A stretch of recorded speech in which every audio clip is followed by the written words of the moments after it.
Back. और आज के सेशन में हम एकाइनोडर्माटा को पढ़ने वाले हैं। पहले तो हम ये टर्म को समझने की कोशिश करते हैं कि एकाइनोडर्माटा होता क्या है। देखो, एकाइनो का मतलब होता है स्पाइनी और डर्माटा का मतलब होता है स्किन, यानी ऑर्गेनिजम्स विद स्पाइनी स्किन।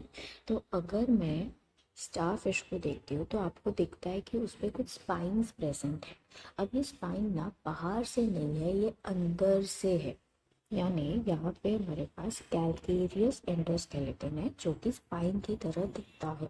देखो, आप बोलोगे मैम एकाइनोडर्माटा तो अच्छा वाला फाइलम है ना, ऊपर की तरफ आ रहा है, तो यहाँ पे रेडियल सिमेट्री क्यों दिख रही है? बात को समझो, this is a very very important point. जब लार्वल स्टेज में था हमारा स्टारफिश तो वो बायलैटरली सिमेट्रिकल ही था, लेकिन बड़े होते होते जब वो अडल्ट बना तो वो रेडियल सिमेट्री दिखाने लगा। समझ आई बात? अब जो ये मेरा स्टार फिश है या मेरा जो भी एकाइनोडर्माटा है, इसमें क्या होता है, इसमें वाटर वैस्कुलर सिस्टम प्रेजेंट होता है। पांचों ही आर्म्स में एक ओपन, क्या कहेंगे, बेसिकली एक ओपनिंग है जिससे कि ऐसे पाइप लाइक स्ट्रक्चर्स अंदर जाएंगे और आपस में फ्यूज हो जाएंगे। तो ये जो मैंने अभी बनाया इसको ही हम कहेंगे वाटर वैस्कुलर सिस्टम। अब ये वाटर वैस्कुलर सिस्टम बेसिकली करता क्या क्या है, कहाँ पे यूज़ हो रहा है? तो ये लोकोमोशन के लिए इम्पॉर्टेंट है, अलग अलग जगह पे ये अटैचमेंट्स के लिए रिस्पॉन्सिबल है, फीडिंग के लिए रिस्पॉन्सिबल है। और एक इनका यूनिक फीचर भी है, इनमें बहुत अच्छी रीजनरेटिव एबिलिटी होती है जो कि एक एसेक्सुअल रिप्रोडक्शन जैसा शोकेस हो सकता है।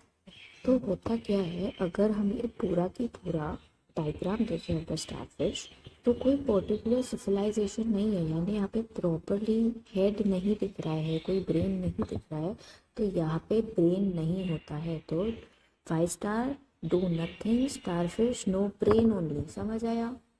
और साथ में सिविलाइजेशन भी नहीं है। बच्चों को कंफ्यूजन होता है सिविलाइजेशन का मतलब क्या होता है। If there is no civilization यानी प्रॉपरली बॉडी हेड ब्रेन नहीं बता रही। और हमको स्टारफिश कहाँ मिलता है? नॉर्मल रिवर में मिलता है क्या, फ्रेश वाटर में मिलता है क्या? नहीं मिलता। तो कहाँ पे मिलने वाला है? सिर्फ और सिर्फ मरीन वाटर में, यानी कि सॉल्टी वाटर में। एंड यहाँ पे आपको डायशियस कंडीशन दिखेगा, यानी दो अलग अलग, यानी कि बाइसेक्सुअल नहीं है, ये यूनिसेक्सुअल है, यानी ये सेक्सुअल डायमोर्फिज्म दिखाएगा। इसमें मेल अलग होता है, फीमेल अलग होता है। समझ आई बात? अब देखो, जो मेरा स्टारफिश है वो तो मस्त घूम रहा है, यानी वो फ्री लिविंग है, लेकिन बहुत सारे काइनोडर्माटास जो है वो फॉसिल फॉर्म में प्रेजेंट होते हैं, यानी वो सेडेंटरी है, यानी वो अपनी जगह से मूव नहीं कर सकते। और वापस अगर हम उनके बेसिक्स की बात करते हैं, तो अगर हम उनके जर्म लेयर्स की बात करते हैं, तो ये ट्रिप्लोप्लास्टिक इन नेचर होता है, यानी यहाँ पे एक्टोडर्म, एंडोडर्म, मेसोडर्म तीनों ही प्रेजेंट रहेंगे। Properly organ system level of organization दिखने वाला है। जो स्केलेटन है, जो कि एंडोस्केलेटन है, वो भी मेसोडर्मल इन ओरिजिन है। सो आई होप विथ दिस जो एकाइनोडर्माटा नाम का फाइलम है, it is basically clear for you guys. Echinodermata मतलब स्पाइनी स्किन। तो स्पाइनी स्किन वाले जितने भी ऑर्गेनिजम्स है वो सारे यहाँ पे दिखने वाले हैं। और स्पाइन्स एक्चुअली ऊपर नहीं होता है, वो एंडोस्केलेटन का पार्ट होता है, पर ऊपर से दिख रहे होते हैं क्योंकि थोड़ा सा ट्रांसपेरेंट नेचर होता है मेरे एकाइनोडर्माटा के स्किन का। So let's meet soon in the next session with a new file.